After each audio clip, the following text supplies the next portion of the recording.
Ինչպես տեսակ, ՔՊԱ-ական ռեժիմը չունի ոչ մի սրբություն։ Հանուն աթոռի նրանք թիրախավորել են ամենակարևորը, թիրախավորել են հայ կնոջը, վիրավորել ու ծաղրել պատերազմի վետերաններին։ Այս ռեժիմը թիրախավորեց նաև ինձ, բայց իրենք այստեղ էլ սխալվեցին, չգնահատելով մեր իրական ներուժը ու պայքարող տեսակը։ Փորձեցին շանտաժի ենթարկել իմ մանկահասակ երեխայով և կրծքի կաթով, բայց հաշվի չառան իմ անցած ճանապարհը, իմ բարձր հեղինակությունը և իրական նպատակները, որոնք ես սթափ գիտակցում եմ։ Երկար տարիների ընթացքում ես նախաձեռնել եմ մի շարք երիտասարդական ծրագրեր, որոնք կերտել են իրական առաջնորդների։ Ես երազում եմ, որպեսզի հայ երիտասարդներից ոչ մեկ չկապի իր ապագան արտերկրի հետ։ Ես երազում եմ, որպեսզի այլևս ոչ մի հայ տաղանդ չլքի Հայաստանը անտեսված լինելու պատճառով։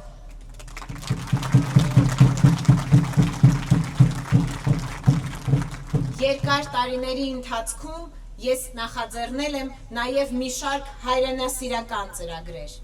10 տարուց ավելի օգնել եմ պետության կողմից մոռացվածության մատնված հայ վետերաններին։ Մտերմաբար օգնել եմ ցավոք այս պահին միակ հայ վետերան կնոջը։ Հայտնի ձայնագրության մեջ ես խոսում եմ վաստակավոր ուսուցչուհի, հայրենական մեծ պատերազմի վետերան, լեգենդար Ռոզալիա Աբգարյանի հետ, ցանկանալով իր ծննդյան կապակցությամբ իրեն հեռուստացույց նվիրել։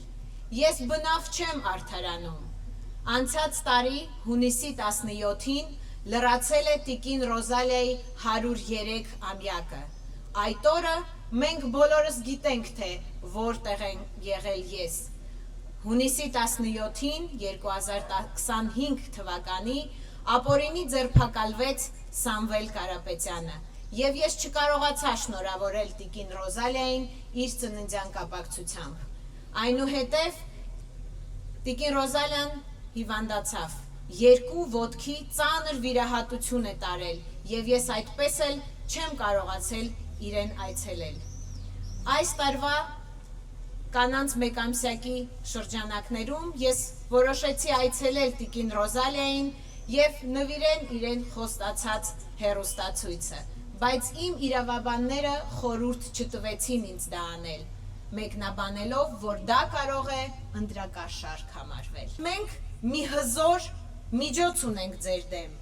և դա միասնությունն է։ Եթե միասնական պայքարենք փոփոխությունների համար, իրենց ռեժիմը կփլուզվի։ Հարգելի հայրենակիցներ, նրանք վախենում են հայ ժողովրդի միասնականությունից։